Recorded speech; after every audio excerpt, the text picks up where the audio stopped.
Yeah, currently our teachers don't have that option because we're not really on our pro account at this point in time. That hasn't come through yet. Dolores, you had some wonderful pictures on your Facebook. I got to tell you, happy child makes happy mom, I hope. Yep. It was wonderful. I'm not on Facebook. What did I miss? I was posting. Cute family photos. Yeah, really cute family photos. And they make me smile, and I realize I've got to do a little more of it. Share a little more. As I say, it made me smile yesterday. Oh, that's sweet. Beth, are you co-host? Do you need me to be co-host at all to let people in, or are you guys good? And Leslie's practicing. Oh, great. I'm on it. We'll wait a couple minutes, see who's coming. And then we have another spectacular day. You guys cross your fingers for a fall like this. Yeah. It will make life just much more pleasant to be able to enjoy the outdoors.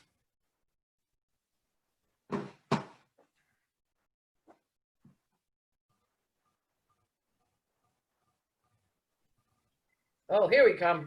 Rapid fire now, Ann. We're testing them. They're popping up like crazy.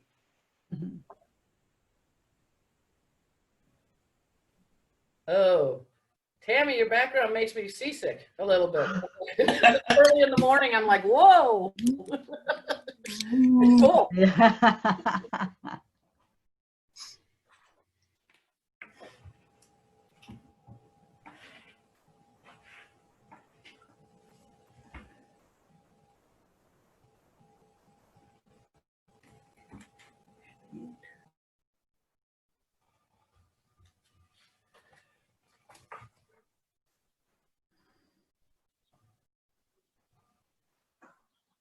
What do we got here? We're at 18.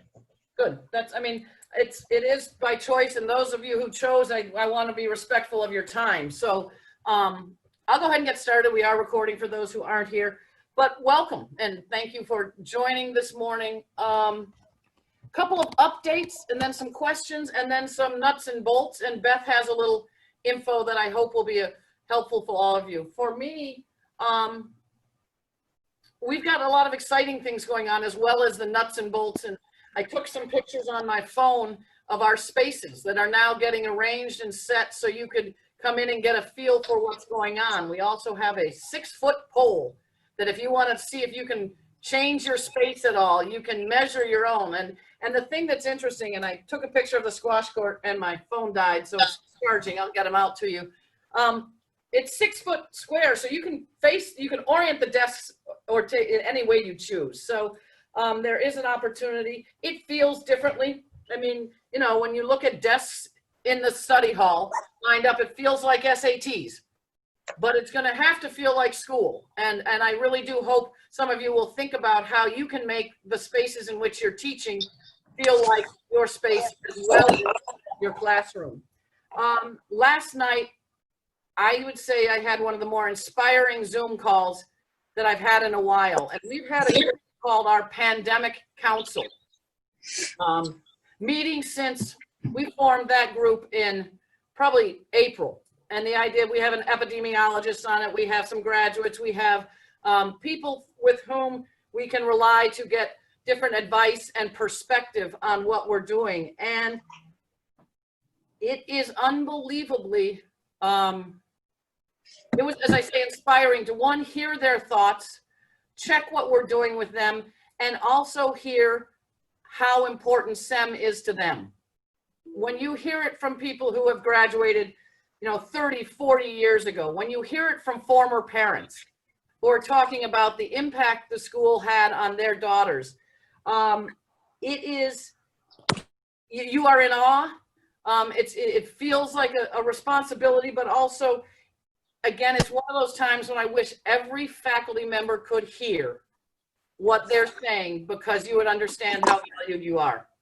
And I think that's the message that I came away with is what we do really is appreciated, matters. And we have a group, and I hope it's larger than this small group, of people who are out there supporting us loudly and clearly and very, very thoughtfully. So it was inspiring so much that we decided we wanted to look and see how has SEM handled crises in the past. And is Phyllis Gabby on the call? No, I don't see. She can be, but I'm saying I raided the archives. I spent about 2 hours reading from 1929 to 1934 last night. Miss Angel's handwritten notes, her class day remarks about how the school has been through challenging times before.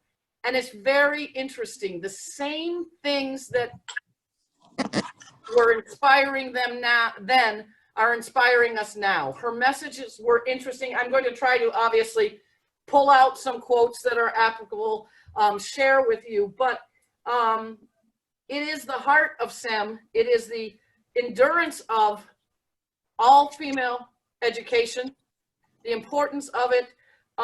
We talk about it being unprecedented times, absolutely unprecedented in some ways, but we've risen to challenges. And last night we were talking about, it's a top opportunity for an unprecedented response. And I thought, no, it's very precedented. SEM I don't know if there's such a word. SEM has responded to challenges throughout our history, as have many people, and how we've done it is sticking together, a little bit of courage, and a lot of honesty and support. And so that's what I want to encourage now. It's a time we have to share openly, honestly, transparently, and support one another in ways that we can't even really imagine now. So it is with excitement and with, as I acknowledged before, obviously some great trepidation.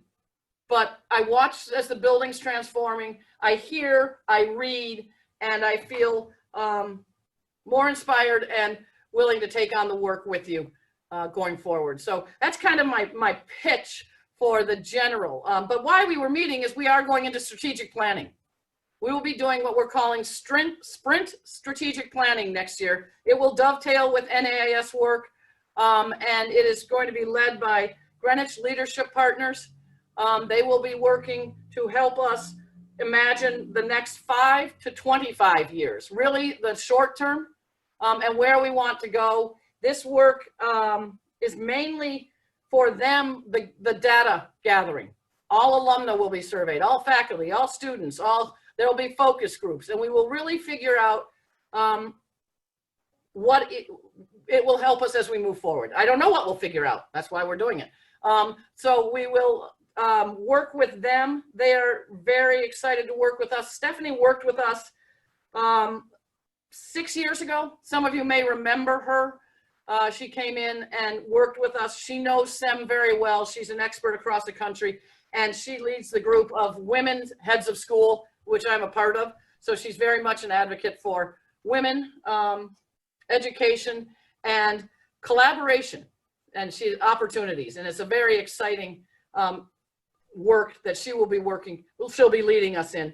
In addition, I think you all have seen or know that the ART, Anti-Racism Task Force, is running now. It is a wonderful, again, we have alumna that are absolutely spectacular. And they are up, running, working, and will begin, it will build upon the work we have done so well at SEM. And I know at some point Kanika will share some of the results of the surveys with you all. And we have a lot to be proud of and a lot of work to do. And I'll leave it there, but we are being led by Nicole Lee, Kate Bowen-Smith, and Jennifer Roberts, and they are wonderful, thoughtful women who are willing to take on the challenge. So again, excitement for me, opportunities to do really great things. First and foremost, it's taking care of your classroom, the kids in your classroom, and then we look at the big picture. The thing we recognize is we have to give you time to do this. And I think Wednesdays will be very important in this time. That's why part of the reason we have Wednesday opening faculty meetings will look a little bit differently. You can plan on the 31st, 8:30 to 3, the 1st, 8:30 to 3, and on the 2nd, which is also new student orientation, we'll go for a little later start for those who need to stay through orientation, but it's a quick 2-hour all group, and then those who are staying can have lunch and then start freshman and new student orientation. So that's a 10 to 12 for all, 10 through orientation for those involved in orientation. During that time, we have a lot of training we have to do. Sexual harassment, COVID precautions, how to move about the buildings. I have made maps. And if we have a chance, but I do want to give Beth a chance, I'll show you the maps. My directions, I hopefully they'll get cleaned up. Liz Overdorf has been helping me make it a little more clear. We'll get it so there's maps about moving around the building. And I rode my bike to school this morning, and I realized it's like riding on the bike paths or bikes on the roads. You sometimes have to go around the block to get to where you want to be if you keep going in the same direction. So we're going to go counterclockwise, and there are times when I can't go to the front office out of my office. I can't turn left because that's clockwise. I need to go down, around, up, and over. And I think we have to be very serious about that because shortcuts will lead to problems. So that's why I kind of encourage you to get in and walk and get a feel for the paths around the school. You know, I thought, oh, I'll just cheat a little. I'll just slip over to the front office. And I realized, no. I can't do that. We've got to model it. So I can go outside, take my mask off, get some fresh air, and come around the side door. I can go up and around and come down through the development, through the chapel, across a catwalk, down through development, back down the front stairs. It's kind of fun, but it is also something we really have to be serious about. Masks on, one-way traffic, and helping everybody get used to the protocol. So we'll be doing that during our orientations, practicing getting from spot A to spot B, but we will also be giving you a lot of time to work. There's work to be done, there's department work to be done, and so anticipate time to do what you need to do during those days. If you feel there's something you want, if you say, you know, I would love a block or an hour, or can you just give me 2 hours free? Let me know, because we're putting the hours on it. Right now, it looks to me like you'll have at least 2 hours each day to do what you need to do to get ready. Not the third day, the first 2 days. So we'll have that to you soon. I am answering questions on the form as quickly as I can. Please submit them there. I think I'm pretty much up to date. There was one last one, and I can pull it up, but certainly we'll answer some questions today here. Beth, can I turn it to you now so you can give a little tech tips and treats, or whatever I called it? Yeah, actually, it's not at all tips and treats. What I'm going to talk about today is things you all really have to know about in order to make this work for us. I am going to follow up, so I'm not going to go into great detail today. I'm going to make it short because you guys won't absorb it anyway, but I'm going to follow it up with an email that's going to go into much more detail about everything I'm going to say today. And of course, as always, if you have any questions, you know, we can do that. But I'm just going to talk for a few minutes, and then if you have questions, I can try and answer some of those now. And then certainly whenever you have any questions, I'm here. The first thing is about recording of the classes. So it has been decided that we will be recording every class that you teach. So it's not optional. It's up to you. You have to record every class. And it's going to be on Zoom. This kind of the same way you did it before. You're going to record to your computer, but instead of uploading to Google Classroom, we're going to upload to YouTube. So the plan is for teachers to create a playlist on YouTube for every class that they teach. And then you'll do the same idea of recording your classes, we're going to title them with the date, the teacher's name, and the class name, just so that we can keep it consistent. And then it'll be, you'll upload it to YouTube. And once it's uploaded to YouTube and you're sure it's there, then you need to delete it from your computer. Like I said, all this information is going to be in the email I send you. But it's important that you know that you have to really delete it. Don't just put it in the recycle bin on your computer, because video files are so large that within a week you'll run out of space on your computer.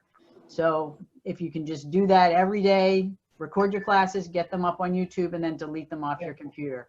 And I'm here to help you certainly do all that.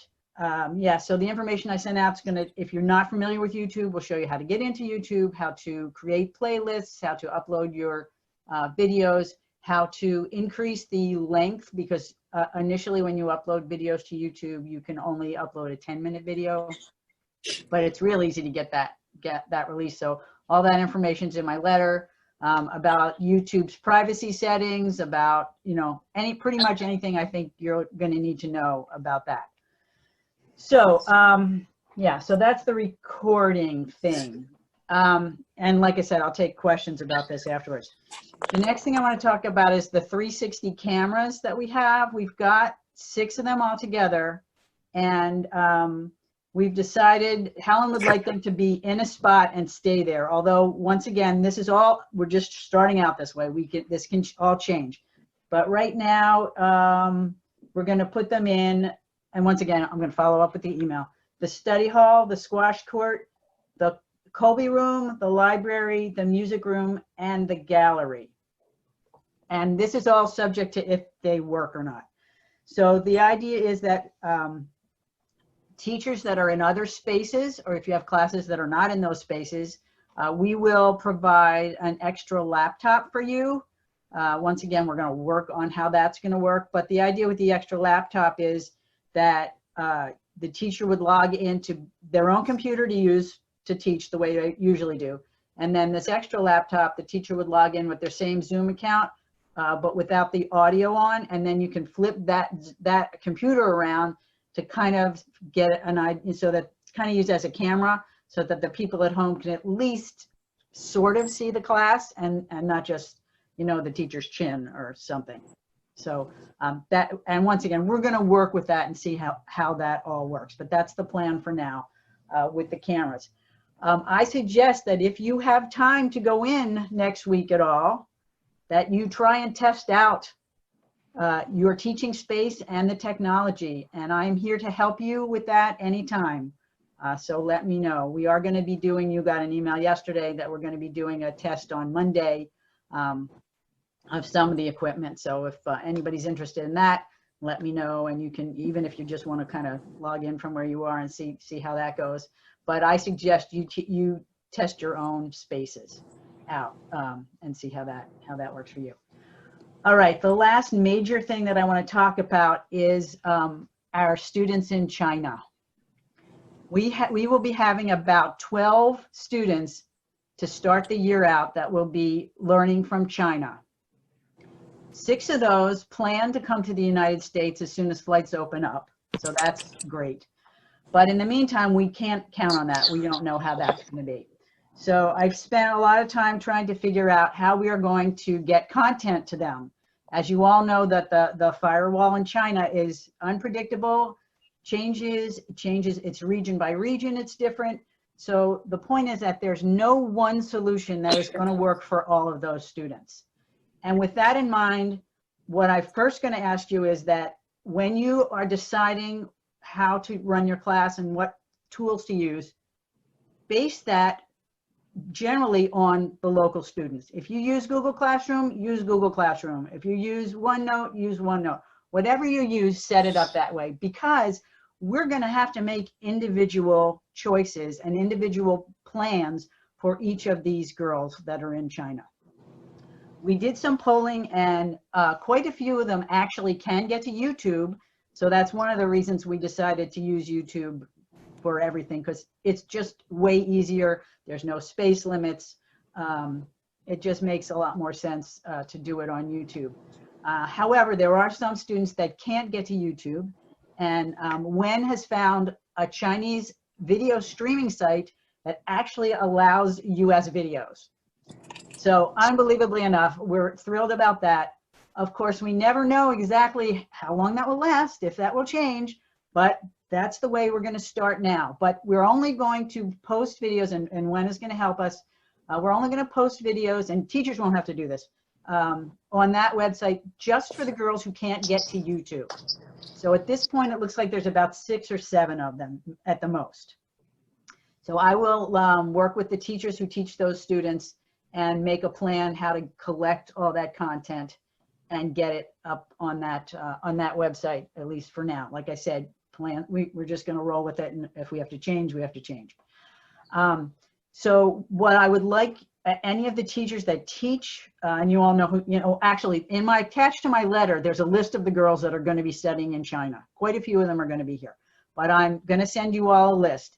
And if you can check your rosters, and if you teach any of those girls, I would like you to try to reach out to them today, tomorrow, early next week, and see if you can get an answer from them, and try to connect and find out if they can work with the things you're going to teach in your class.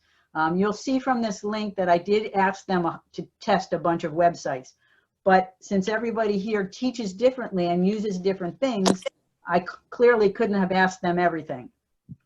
But you, in anticipation of coming up with some sort of a plan so that we can get content to them, I would love you to be able to reach out to them individually and try to find out what's going to work. And then I will help you with a workaround for things that don't work for you. They're really good with PDFs over there. You can there's a lot of content you can put into PDFs. Hopefully we have the video thing under control, but for everything else, assignments, if they can't get to the portal, how are you going to get your assignments to them? You can just email them or whatever, but you're going to have to make those plans. And I'm happy to help you with anything I can. But those students are important to us, and they deserve as much help as we can give them so that they can learn during this crazy, crazy thing. So let's see if there's anything else on that. No, I think that's it. Okay, so those are the main really important things that everybody needs to know about the technology.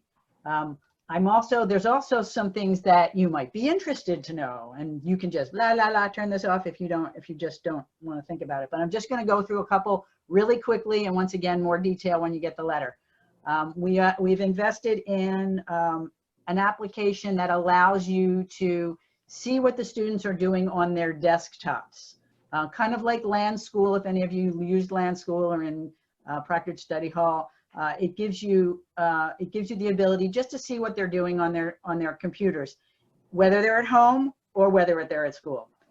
I will say that I'm going to guess it's not going to work in China, but generally speaking, I think it may be very helpful in some cases when you've got some remote students and you also trying to work with the students in the classroom, for you to at least have some idea of what they're doing. Now, we are going to let the families know about this. We're going to let the students know about this. We're not going to, this is not a stealth thing at all. We're going to let them know that this is going to help us to help them.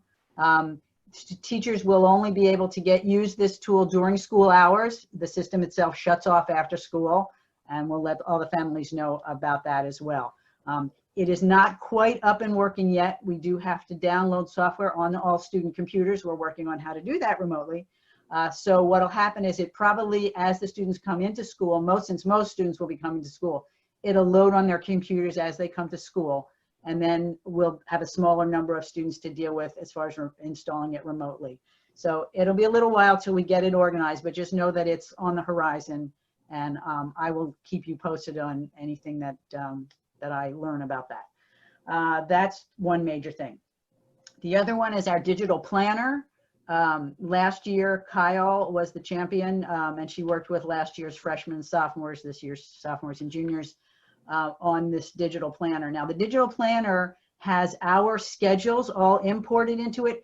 Right now, they're not all perfect, and as students change classes, we're going to have to update that. But basically, it's got student schedules in it. It's got major SIM, special days in it, and students can use it to add tasks, add their homework, and not just add the task, but plan how much of the work they're going to do each day, which is really one of the powerful things about it. The other cool thing about it is teachers can actually get in the back end. Once again, students are aware of this, and we'll make sure that they know. But if you have a question about whether a student is preparing or working well in your class, if you work with them with this digital planner, you can actually see what they plan to do each day. So for instance, if it's a long project, are they spacing it out, or are they waiting till the day before it's due? So anyway, it's available. It's available to teachers as well. It will have your schedules in it. If you're interested, take a look at the material, let me know, and I'm happy to work with you on that as well. The other things are mostly teaching tools. Screencastify, I sent you all information about. Since we are planning to do a lot of flipped learning, that means that teachers will be either creating their own videos and using those a lot, or other videos. But if you're creating your own content and your own videos, Screencastify is a good option. It automatically saves to Google Drive, and it also directly uploads to YouTube, which eliminates the need to put any of that on your own computer.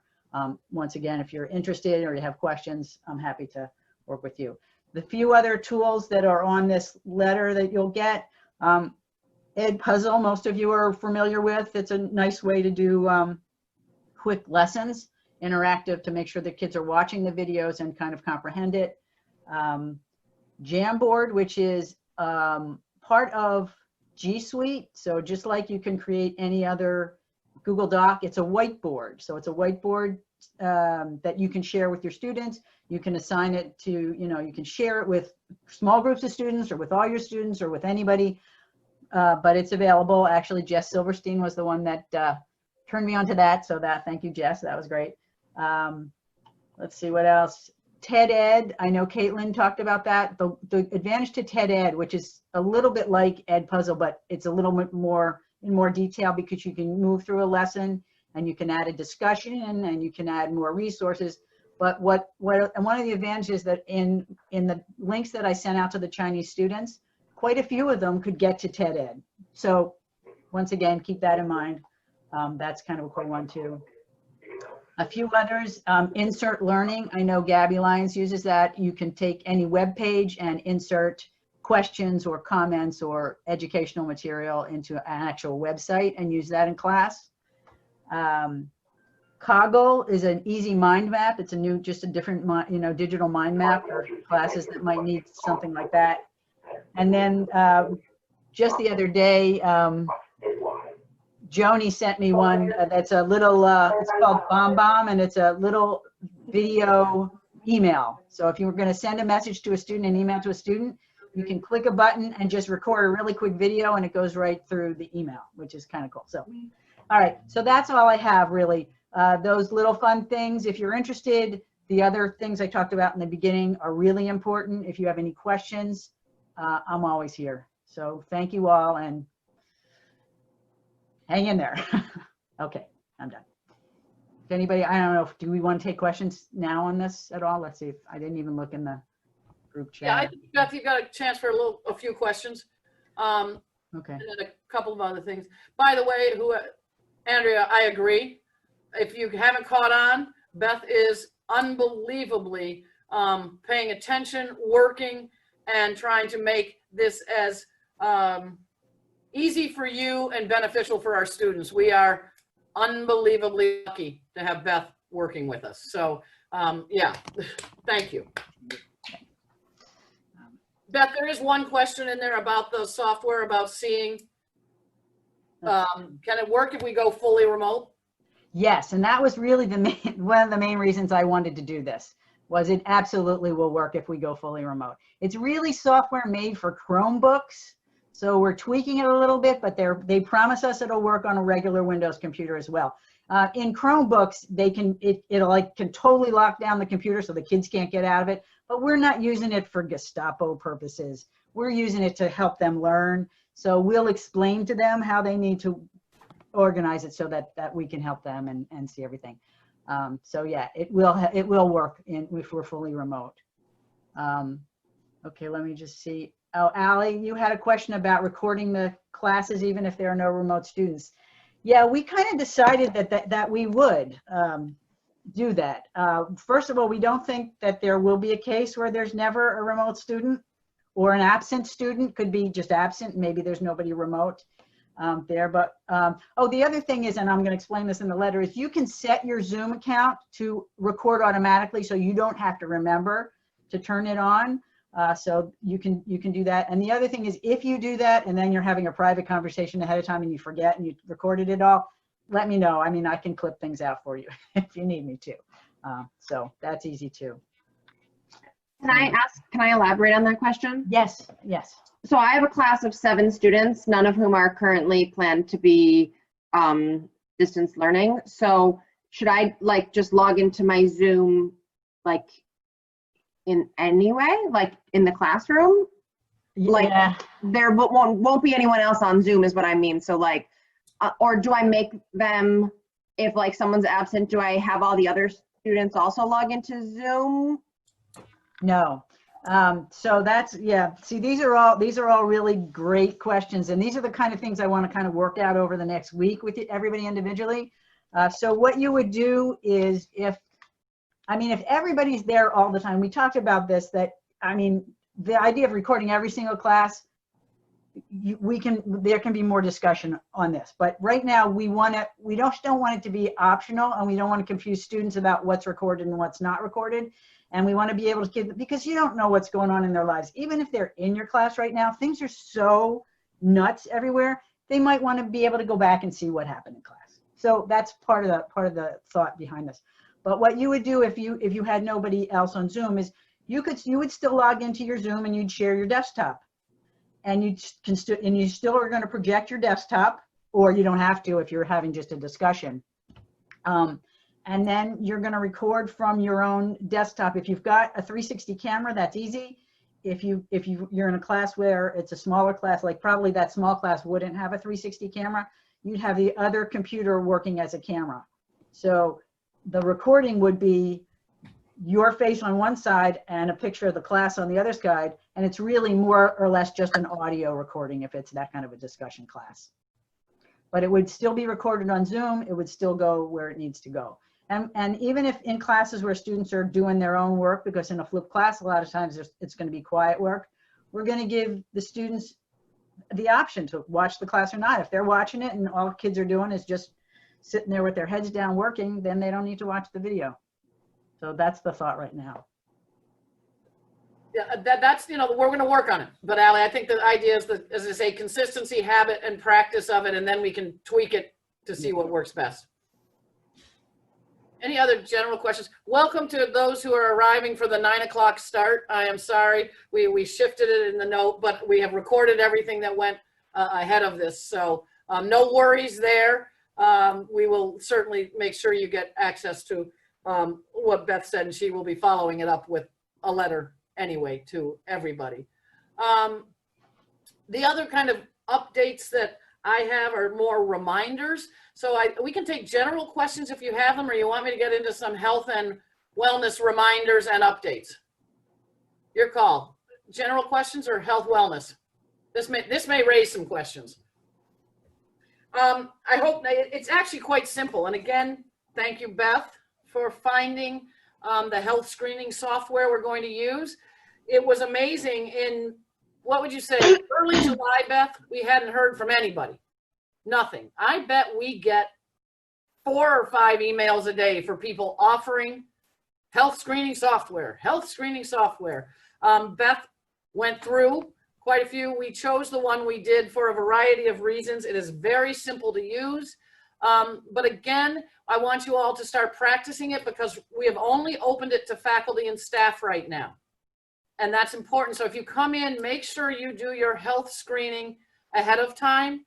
And if you get a red, you may not go to school, it will trigger someone here to call you. Right now, Kim and I are just looking. When we go into the school year, it will be automatic. But it is really important that that's another habit we develop. You have to do the health screening before you come in. We are also continuing to take temperatures of everybody coming in the building.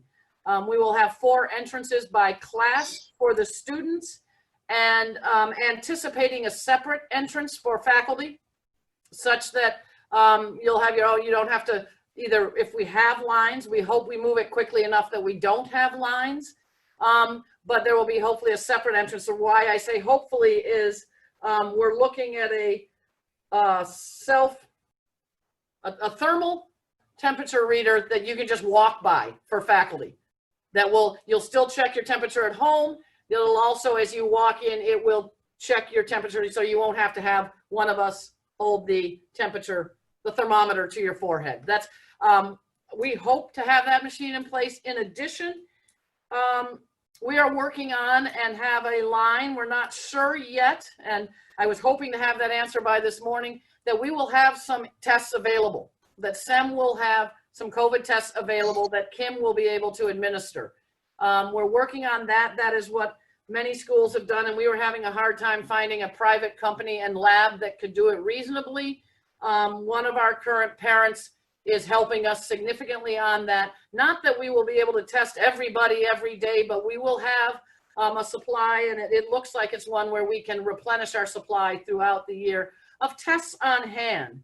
So if there's any questions, any concerns, particularly at the start of the year, if somebody says, oh no, I haven't been able to get to my testing, hopefully we will be able to do that, which is a reminder that we all need to be tested before school starts. And the most interesting problem that's coming up, and this is a fabulous problem, is the turnaround is getting shorter and shorter, such that people are worried they're going to get their test results too soon. Because we're going for a baseline, err on the side of too soon. Don't miss the opening of school by waiting to that last week. I'm scheduling for the beginning of next week. It'll be my second round. I'm going to do antibody and nasal because I'm curious, and I have no idea what. And but do schedule your test. We need written results. You can get your results anywhere, either by fax, by text, but those would go directly to Kim. So pretty important that you keep that in mind and get that taken care of. If you are involved with orientation, it's really important. We prefer you to get that done pretty much immediately. Any questions on that? I had a parent say, we took your advice, we went to the clinic on Niagara Street, we got our results the day later. And, you know, do I have to do it again? You know, colleges are opening up, universities are opening up. And if we see a rise in the area, yeah, maybe a few that got early results will have to go again. But we'll see. We'll have to watch how our area goes. And if we have those tests available here, that would make it even easier for those few who got their results a little too early. So, yeah, and it is one of the ones we're looking at is a saliva test. There's still some hemming and hawing on the school side if they are accurate. There are some schools that are actually, and Mike Silverstein sent me some information, and it's interesting, forwarded on. There are some schools that are doing their own testing because they have the ability in their lab with it's very interesting. I don't think we have that ability, and the one that, and Kim researched it for me, is used for research purposes only. It is not for diagnostic purposes. So we don't have a line on a saliva test yet, but I don't know the parent who's working on these testing exactly if it's a nasal swab or a saliva test. That's what I haven't heard yet, but let's hope testing becomes easy and available, and that would really, I think, alleviate a lot of concern. So, and we are fortunate to have an LPN on staff, which means we can do it. We are very lucky to have Kim here to help us do that. Any other questions, thoughts? Sammy came in. It feels differently a little, doesn't it? It looks a little disarray. Yes, no? Sammy, what'd you think when you came through? I saw you the other day. It was really nice to see some people. Yeah, and I think that's the. I was happy to hear your voice. I mean, I sit out here and I hear a new voice and I spring up. It's like, hello, welcome. It is fun to see you all come back. So I do encourage you to get back. Any other thoughts, questions? Opening week of school it is filling up faster than I thought in our plans with trainings, practices, time to do things well, and truly get accustomed to being with one another, and also allowing the students the opportunity to kind of get that pleasure that I say I get when I hear a new voice, like, oh, yay, and I run out and say who's here. They're going to need that time. They haven't seen each other, a lot of them, since March. And it's going to be exciting. It's going to be nerve-wracking. I know that Karen, Natalie, Eva, Health Wellness have been working very hard on what we can anticipate and how we can support students and each other. And that will be lots of our opening day programming too. So think time for the excitement, the nervousness in that first week. Hopefully teaching by Friday, but as I say, things are filling up fast. But look at Jen. Jen gave me that frown like, Helen, you said Friday. I said, I promise you, we can at least give assignments Friday, but time is filling up fast. You can speak. Natalie said Thursday in the comments. So when are we actually starting to, I'm not saying anything, Natalie, I'm just trying to yeah, you will meet your classes on Thursday. I'm still not sure we will go normal kind of Thursday, but I don't know that you'll be teaching that much because we may still be delivering other information. But yes, you could orient them to your class, how you're going to do things like that on Thursday. Does that help? Any other thoughts, questions? Where are you guys? This is something that came up again last night. I told you how exciting it was. We are using the word, and I truly believe it, that we're small and it's a privilege that we have the opportunity to consider coming back together. And there will be a social compact. Aaron and I are working on it. It's going to be pretty simple. It's going to be, we honor each other. We respect. It's our responsibility to take care of one another.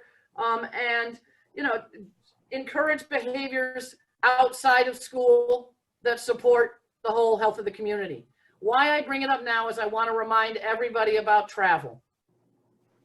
Please, please, if you are traveling, don't go where there's a ban. And if you do, because it's okay, it's, but you absolutely cannot come to school. You must quarantine. There's no, and I don't want anybody to hide that from us. It's, there may be a circumstance where you have to go. There's a family something. Go. Absolutely go. But no, we will honor, as we've said all along, all mandates, and you must quarantine. Families are getting that same word tonight. They got it a month ago. Don't plan. We had some kids looking at college trips towards the end of the month, and we heard it and was like, no, get out of areas sooner. It's called the next kind of the prior 2 weeks to school, kind of a quiet time. Start to put yourself back into school. The same way I always say, start going to bed, to the kids, wake up, get yourself in the routine. And it's kind of a quiet time where withdraw is the wrong word, but you start to get in the habit of being very conscious of all the recommendations and how you handle yourself. And to me, we couldn't have a better group of kids and or adults who understand that. So I don't have to say much more, but really think about travel. That's my biggest worry. We've had a few people get caught in states that have flipped while they were there.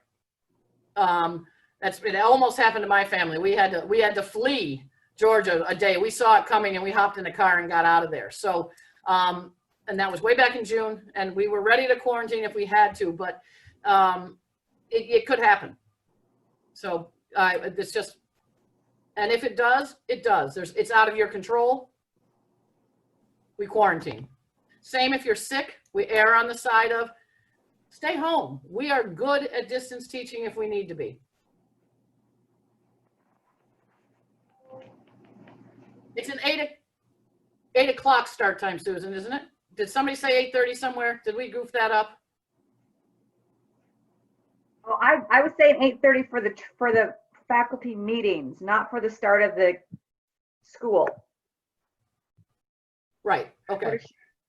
Are you, Susan, are you asking about the start of school? About both. Like 8:30, I hear 8:30, and like, so is it 8:30 that I should be sitting ready with my computer open that we're going to Zoom from our distance places? Is it 8:30 arrive at the building to get temperature checked? Is it 8:45 start? It's my Yep. my production brain. I think a timeline would be good because Yep. I'm thinking of like all the kids lining up to get their temperature checked. Also, what time is morning meeting and stuff like that, and not to be structure can change. You could be flexible with it, but I'm just curious as in like, what time would you like me to be paying attention with a calm spirit and an open heart? Because if it's 8:30, that means I should be up by 6. I should have my coffee. I should do my walk. I just need to kind of know that. Yep. 8:30 is the start time, Susan. Building will open, and Ann Moore and I talked about this yesterday. We were talking about having the building open at 7:30 because we really don't want gatherings of people, particularly students, in the building. But Ann is going to come in at 7, so the building will open at 7, and it closes at 6. That's for everyone. That's faculty, students, everyone. That's for disinfecting purposes. So we are open from 7 to 6, but the start time on all of these are the start time. The one change we made to the schedule and the bell schedule is we will be ringing a 7:55 bell. That's to alert kind of those at the doorway taking temperatures and the kids who are in the building. Open your computers, get settled, because morning meeting starts at 8. Does that help? And we anticipate it taking about 25 minutes with getting kids in through the door, just by our numbers. If anybody, we have almost enough to do our temperature checks. We have the temperature check part taken, but we would like another adult at each entrance. If anybody has any interest in helping, think of it as our door duty. If you would like to help at a door in a morning, that would be a 7:30 to 7:55 opportunity.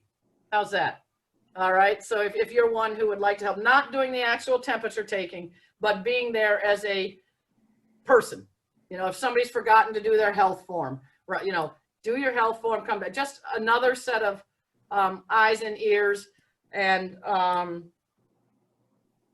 help if there's any issue, somebody coming in, we will have another person who can help the student go to a private, it's HIPAA. We have to be very careful that it is not a very public display of, we're asking someone to step aside. There may be days where we randomly ask kids for a further check, so that it's not unusual for somebody to be pulled out of line. That it's kind of like, it could be for a reason. So we're working on that. But if you're interested in helping, let us know. We'll get a schedule like door duty on that. What else? What's on your minds? Everything? Was anybody inspired? Yeah, Jess? So I guess then do they go straight to advisory, and where will advisories meet if they don't fit? We're not starting the day with advisories. Okay, You go right to your first period class. got it. Okay. And or the chapel. We're going to arrange that some students get to go to the chapel because we will be holding morning meeting in the chapel. So right now it could be Mondays the freshmen get to go to the chapel, and then they move. But you go to your first period class such that you roll right from morning meeting into that class, and they're not wandering the halls. Advisory is mainly on Wednesdays. Yeah, the cleaning coordinator, did you get the information about the kill time? I thought it was a great question. I don't know where you are on my screen. The cleaning will take place probably during flex time is the best way of saying it. Each classroom will have a supply of cleaning supplies. What we are doing is sanitizing, and Jim is very clear with me that we say this. Sanitizing is different than the full disinfecting we do after school. And it looks like, Courtney, the stuff we're using in the classroom is about a 40-second to 1 minute, and then there's one that might be a 4-minute. It is also the one that we can use in spaces where we eat. And what it will look like is everybody will be responsible to clean the space they're in. There will be enough supplies in each room. We are asking the students to help, you to help, and we're asking will you do it before you leave your space. I'm a little, you should see me go into the grocery store. I clean my cart like it's never been cleaned before. So I anticipate when I go into a space, I'm going to clean when I walk in too. And I think you should allow a kid if they feel that necessary. You're not responsible for, you're responsible for your own space, but you are responsible to say, hey, you know, let's clean now to the girls. And it's important. It's absolutely above and beyond. It is not necessary by CDC. I think it's something we can do, and it will also help reinforce that we're taking care of one another. And it's the way to me, it's our heart here that I'm going to clean up after myself so the next person is safe.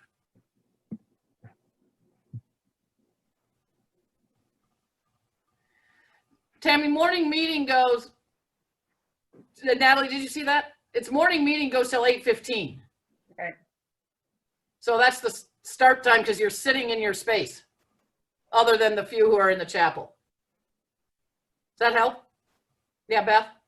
Yeah, I forgot to mention something while we were, but this actually brought it up, is talking about tech support during the day. You guys, I know in the past, well, one of the main things that we talked about in the tech office was that classes are most important. If there's a problem in a class, we're right there for you. That's not going to be the case this year. Danny is not going to come down in the middle of a class if you can't get your projector working or you can't get Zoom working or whatever. We're just going to have to be flexible and say, okay, so today's class didn't work so well. He will only come into a space after the class is gone when nobody is there. So, or if it's in between, if there's another class coming in and the space really needs to be, we'll have to figure out how that works. But he's not going to come running around the building and going into classrooms. So just wanted to throw that out there, that everybody just has to kind of roll with it and come up with maybe a plan B, I guess, if the tech doesn't work. So, okay.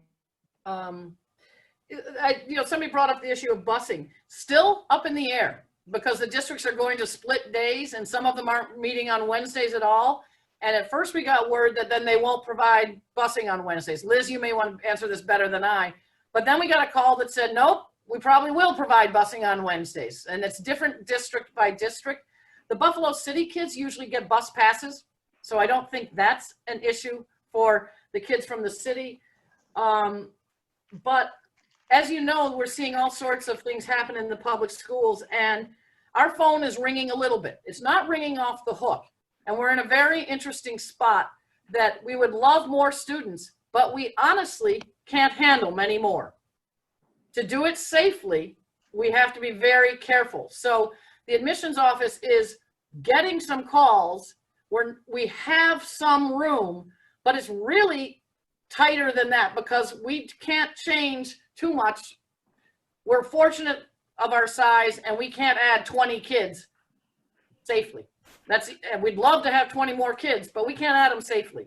So we are being quite selective and really looking at where this student fits and if they fit, just for your benefit. But if you have a friend who all of a sudden calls you, and City Honors happened to be one that I got a call from, absolutely we'll look at it, but only if we can do it well. They can get the academic program they need, and they don't interfere with the safety of those kids who are already enrolled. So that's the messaging. We are not going to take a flood of kids if we get a flood of kids.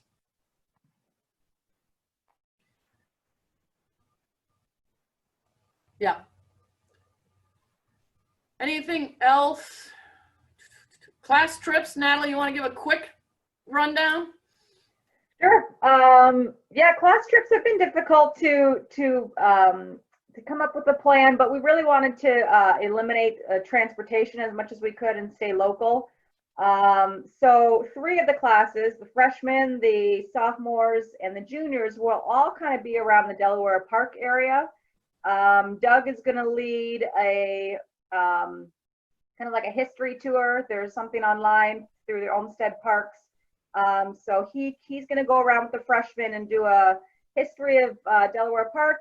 Sophomores will be doing an orienteering around Delaware Park. There's a map that you can print online with about 15 points, like a scavenger hunt using a compass. So they'll do that. I just solidified the rowboats and the flamingos for the juniors to ride around on Hoyt Lake for about an hour, and then they'll do about an hour of, I don't know, play. They can run around Delaware Park with the juniors. And then the seniors, as usual, they're excited to be able to go to Sky High still, but just for the day. So they'll leave at 7:45 in the morning, be there until about 1:30, and then come back on the buses and hopefully still do that hour with Jess and maybe Helen to talk about the upcoming year and set some goals.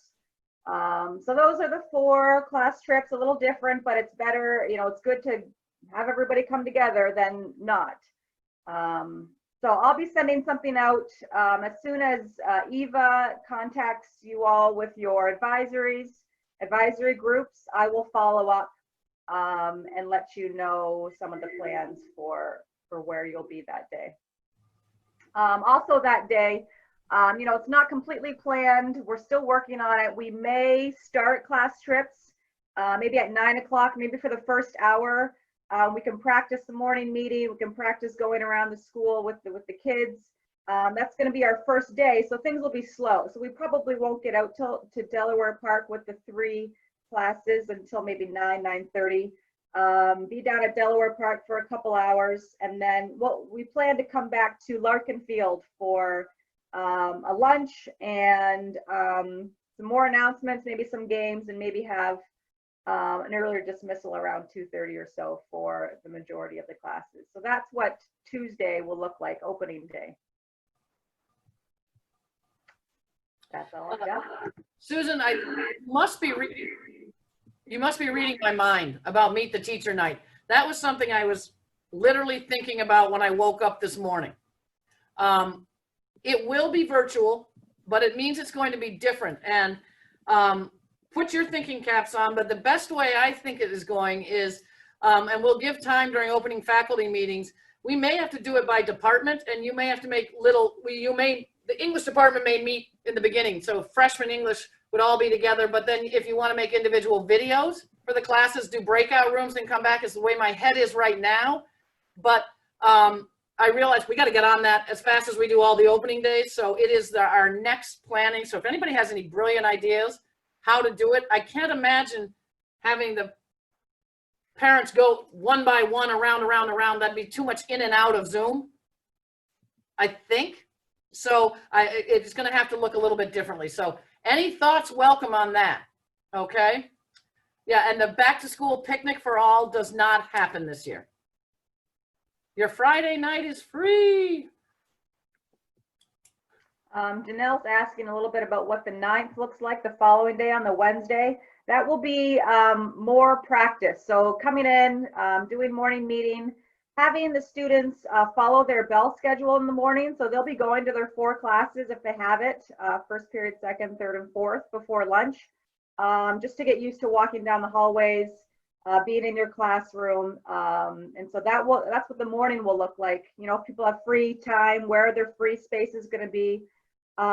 Wednesdays at lunchtime will be advisory time. So you will eat with your advisory every Wednesday for lunch. And so each advisory will have a space in the building, and you will go eat with them. And we will have, you know, some topics for you to talk about, some ways that you can engage with your advisory during those lunch periods every single Wednesday. And then that specific Wednesday, the first one, in the afternoon, we will do a little bit of orientation. So Eva and I will be making some announcements, changes that have been made that the students need to know. And we're still working on that Wednesday afternoon schedule, but that will be for you to see at the faculty meetings.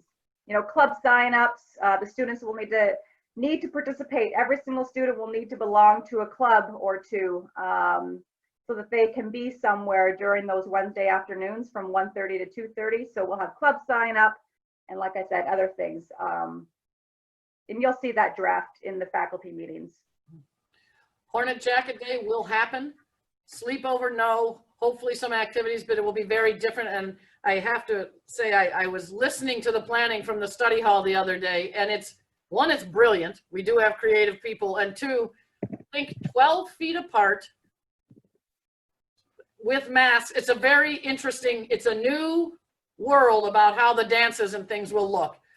We will parade, and there will be no sleepover, but so Hornet Jacket will take place. Honor Assembly, yes, Susan. We anticipate probably a Wednesday. I think the Honor Assembly could be as crucial this year as any year for all the ramifications of our responsibilities to one another. So I think it has to be well orchestrated, but it would be a Wednesday. And we have got Hornet Jacket Day. So our Wednesdays, as I said, all of a sudden what I thought was going to be time that, as is often the case, they're filling up like this.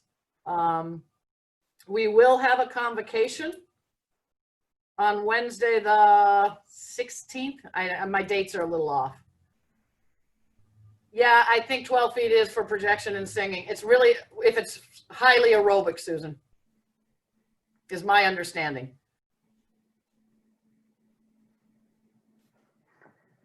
Yeah, I would say there are a couple of things about eating with students. Hopefully, Natalie said there will be a space in the building.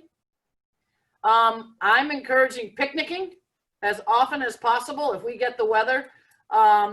If you are feeling, if you have a personal question, you know, that I hope to have a faculty space on every floor of the building, such that they're, in essence, a small faculty lounge. And I think it works such that if you would prefer to be there, it is okay. The one time you will have to be with students would be during that advisory time. And certainly if you want to go outside, be 12 feet and keep your mask on and not eat with the kids, that's okay. But if you have a specific question, and we're hoping, and Beth and I are working on trying to get printers, think about printing. That's our current, we're discouraging printing as much as possible. We may even say students cannot print without, you know, a very specific permission. If you like papers on paper, have them electronically send them to you and you print. So we're working on that so that we don't have lots of kids hanging around the print rooms printing, and hopefully putting some printers in more spaces for you all. Anything else on, I'm trying to, you can see me squinting. I would have to say my fabulous eye surgery, they said it was going to get bad again. And I do believe lots of screen time and me not taking care of my eyes outside. I get to see the eye doctor again soon, because I'm back to this, or this. I can live with both. Anything else? Yeah, Susan, you may want to think about the tent. Just, there is the space up there for your numbers, or splitting classes. So this is where we've got to really think creatively. Ron is the same with his music groups, space. If you are projecting, the same with Casey's working it out for any exercise, but we are holding to the 12 feet. If it's aerobic, that's the key. The other thing that, and this was something, as you know, Sophie is working with department chairs and available to work with you all. They opened this week. So we've got her out there testing the waters and filling us in as we go. And in reading the CDC guidelines, teachers can walk about the room if you're comfortable. You cannot stop and engage closer than 6 feet for over 10 minutes. So if you need to walk through the space, if you're comfortable, you just don't want to stand next to one person within 6 feet for over 10 minutes.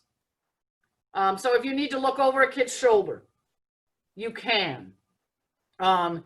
If you're comfortable, that's your call. It's what you feel comfortable doing, but it's that 10-minute time inside of 6 feet that is the cutoff. I've always been a distance person. That's always been one of my things is back off. The kids always tease me because I back them off. I don't see myself getting much closer than 6 feet very often. A drive-by or a quick look at something is different than spending time in close quarters.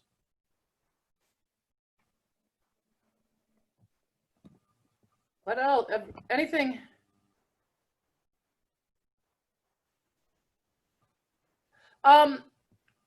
You know, Allie, I think it depends if we need it.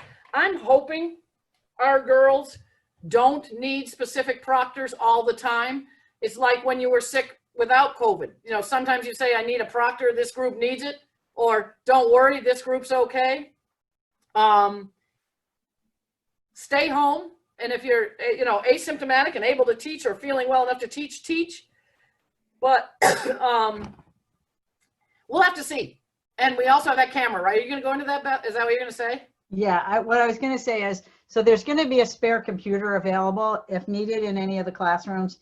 And what I'm hoping to do is, and I mean, I'm not sure how this is going to work, but if we can let the students know how to hook in and set that up, theoretically, if the teacher's teaching from home, we can have one of the students hook up that spare computer. And then the teacher can, if you're teaching from home, you can see what's going on in the class. I think a few of the teachers that are teaching remotely are talking about trying to do that, either picking one student that's like the team person or several that know how to do it. But that might be something you might want to think about as far as training in your class at the beginning or at some point in your class. So we also will have people in the building.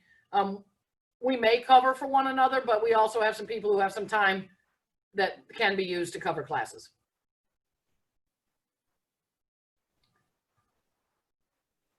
You see me looking around. Any other thoughts, questions? Really, thank you again. It is both exciting. I am watching the universities and the area very carefully because we do have, I believe, Buff State's opening in person. UB has some in person. So, you know, the next few weeks will be telling as to where Western New York is when it becomes time for us to come together. And we're watching it carefully. My fingers are crossed. But I'm not putting any odds on it either way right now, where we'll be in 2 weeks. I'd love to see you all from a distance.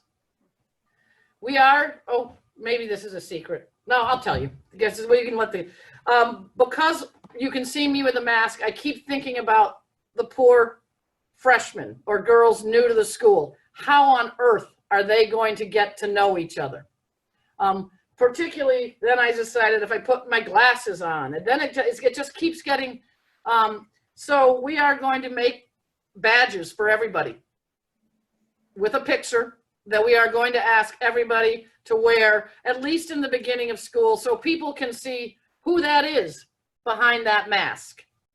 The other thing we are investigating and considering, and this came up in the context of DEI, that if we have a student studying from home or if we go remote, we should look into virtual backgrounds because it may be uncomfortable for a student to reveal their home to everybody else, and we do want them to turn their cameras on. So if you have a great virtual background, I'd love to give them a choice, kind of pick this one, pick that one. How are you feeling today even? But I do think virtual backgrounds make great sense. And it was something that was brought to our attention. And it seems very much, as I say, when we make these plans like SEM, that one felt very SEM to me. So think virtual backgrounds, and if you are home also. I think it's interesting. My background at home is that plain gray wall with a painting my son did when he was in second grade or something. But I've turned my office around. I like this one. This feels studious, but I think the virtual is the way to go. And if we all do it, it would be, and we'd ask kids to do it too. Masks will follow the same dress code as t-shirts. Masks will not be large logos, large promotions, large, it will be, they'll be, you know, you can show some personality, but it is the same as like a t-shirt, not Corona beer or, you know, whatever across the front of your shirt or your mask. We're getting down to the nitty gritty, you can tell. Allie, it's, if you shut your door, that would be a signal that I am taking my mask time. The recommendation is to not shut your doors very often for airflow, such that we get the cross breezes in the building. We'll have to think about that as teachers too. But our larger spaces aren't near the classrooms, but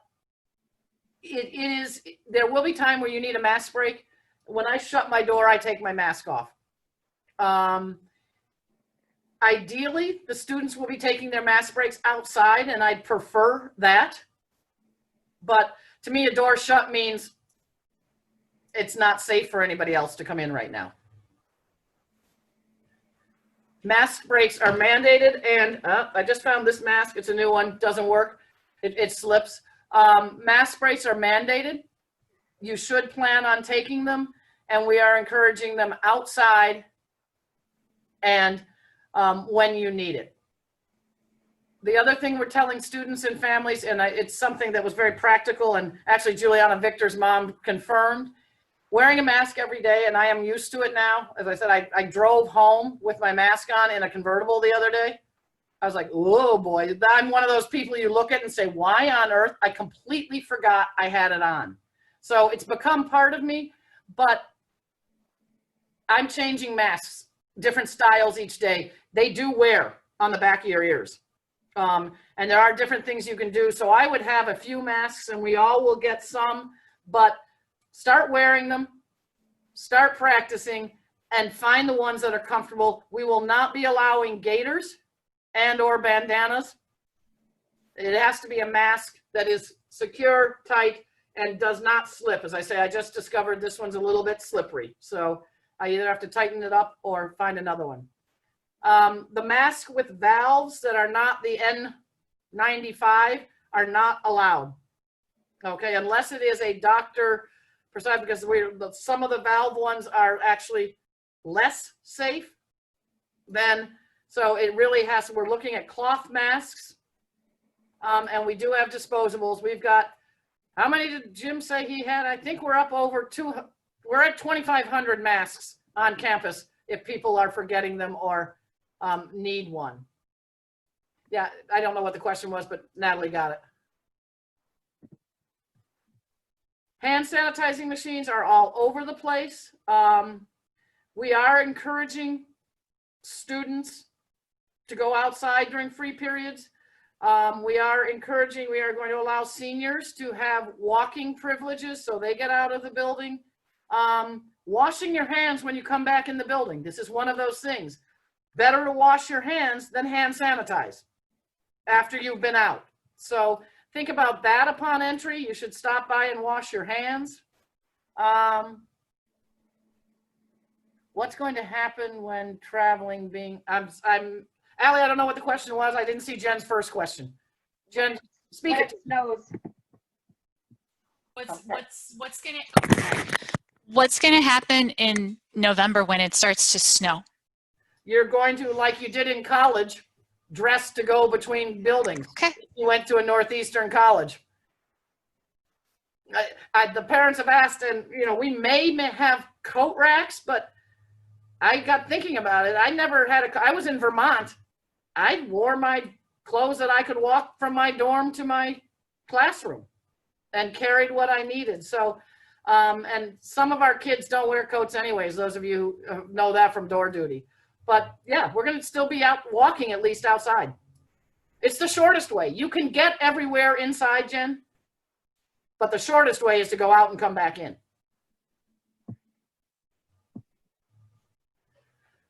Yeah. The tent we've only rented through Thanksgiving. If it's working, we do have heaters, etc. Yeah, we're going to practice just till we're blue in the face. And I've even started thinking, how do you get from one place to another? We might have a little competition. Who can find the best route? Who can get there from here? Think clockwise, the right staircases as you come in the building. So facing from Bidwell to the back. The right staircases are up. The left staircases are down in the front of the building. Potomac side staircase is up. Staircase in the back of the building is down. There are a few places where we have two-way traffic. And actually, there's no real teaching going out where there's two-way traffic. So it works, and it's kind of funny. There will be tons of signage everywhere, one way. We're looking at merge signs. We're looking at one-way traffic arrows. No U-turn was one we put in there. If you left something in that classroom, you're walking around, you're coming back through. And hopefully there will be, that's going to take a lot of getting used to. We are running a detention. We're thinking of changing the words from detention right now to Ally, but we are having detention after school for students who have violations.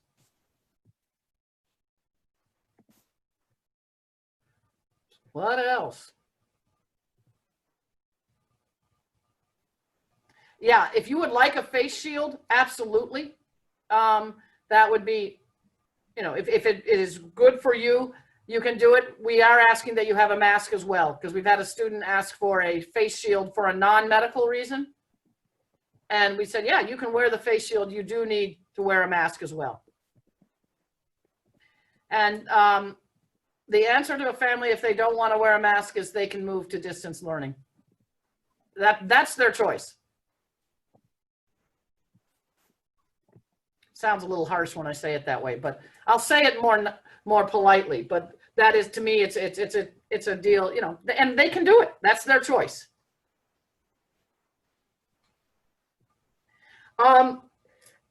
Yes, the contact tracing, and I'm glad somebody brought that up. We are going to continue to take period attendance, and I may recommend assigned seats so that if we have to do any contact tracing, we know exactly who was where on that day. And I know that doesn't feel very SEM-like, but I think it's going to be pretty important. Unless you have a great memory and can remember who was sitting right next to that girl or next to you at any time, I think assigned seats makes sense. I would do it if I were in a classroom. It would help me. So you take attendance and you know where the kids sit. You may not know the person, but you will know, that's a HIPAA, but you will certainly know if you have been exposed. And we will, as a school, follow all the HIPAA laws. We would certainly notify the community if we have had a positive case.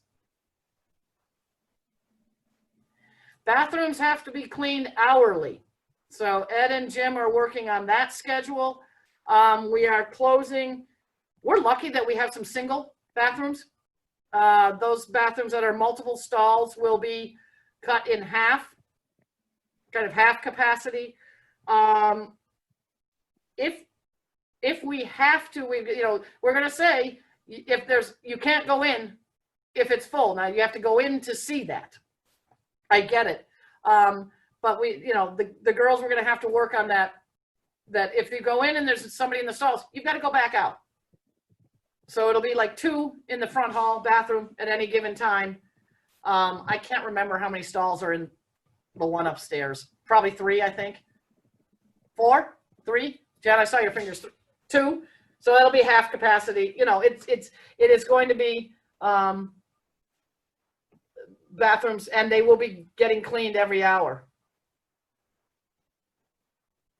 Right. Oh, are you doing 1 month at a time, Natalie, or have we had anybody who's asked for less than that? And I know some have asked for more. Some know that they're going to go for the full year. I've got about 6 families that I'm talking to right now that aren't on that spreadsheet that are just wanting information. I think some of our grade 9 families may want to come for the first few days because they have no idea what school at SEM is even like or what this is going to be like. And they might opt to leave right away or go to remote learning right away. But no, they've got to, they can't flip flop back and forth. So we decided on a month at a time for now. Yeah. And it appears that it's about 6 girls right now who are considering it across grade levels, right? It's going to be more. Yeah, it's going to grow in the next few weeks. We know that as parents start to expect to feel the reality of it.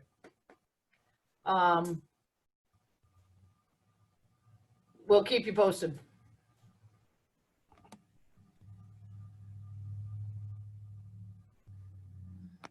Yeah, if right now I don't know that anybody's choosing monthly.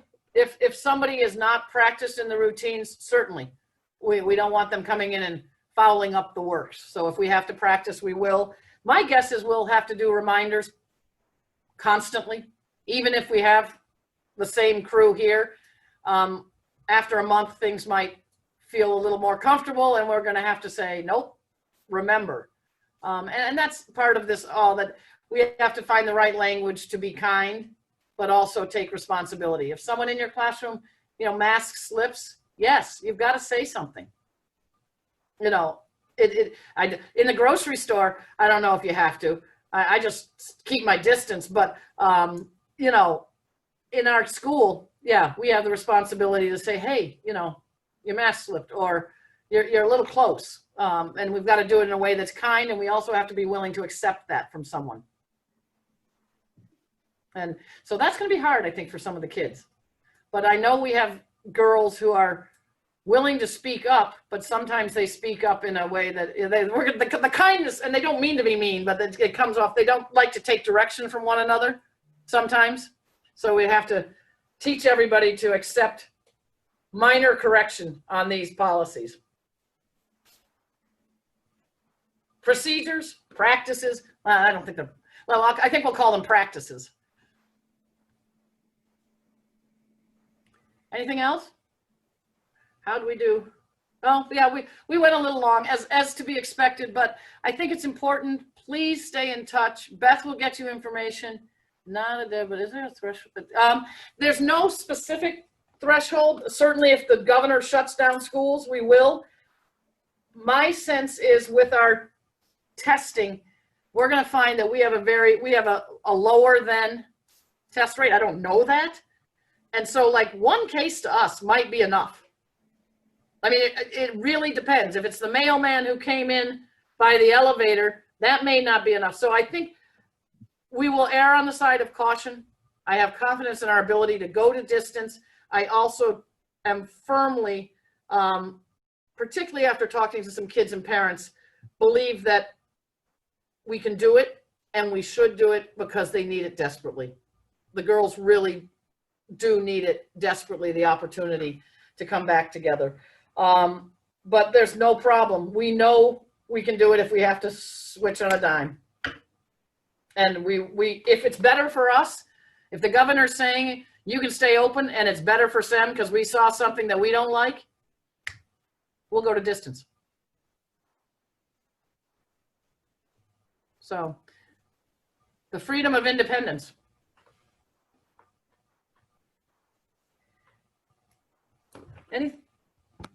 How did our chat just go down to 2, or does that mean we've answered everything? So again, any questions anytime, let us know. Love to see you here. Opening faculty meetings, you will be given time, though, if that's your first time in, to do what you need to do. There'll also be a lot of practice. But if we're, for instance, the sexual harassment training, we'll give you the time to do that. Okay, rather than say do this on your own, so that we don't send you home with lots of training homework, because there's all sorts of little things we have to do. We'll make the time during those days to do it. Great.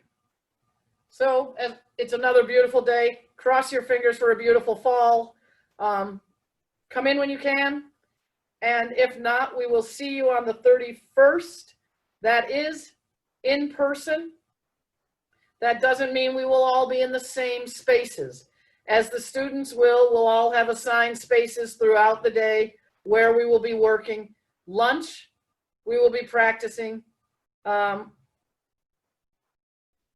Yep, and it is, we've got a new training. We're not doing the same old sexual harassment video. I think the one we've done for, maybe it was only 1 year, but we decided it was not sufficient, quite honestly.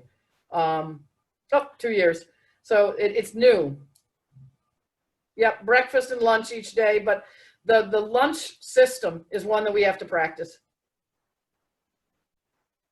And so it'll, new and different, and we'll figure it out. Enjoy the last few weeks. Keep thinking. If you're like I am, as I say, I woke up this morning thinking about Meet the Teacher night. Why on earth that popped into my head, I have no idea. Maybe somebody said something, but if something pops into your head, ask.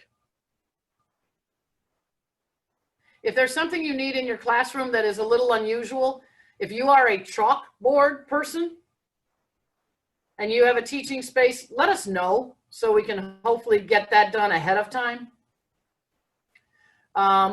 If I was looking at some spaces, if you want to have a flip chart or paper, you know, to make the walls completely, you know, you can get creative, but if there's something like that, let us know so we can get the space set up appropriately ahead of time. And so it's not a mad rush starting the 31st. Great. Have a good day. Love to see you, and we'll see you on the 31st unless something comes up and we need another meeting. Hope not. Hey, we got kids here. We got students back. It's really cool living in the dorms, quarantining very nicely. So long.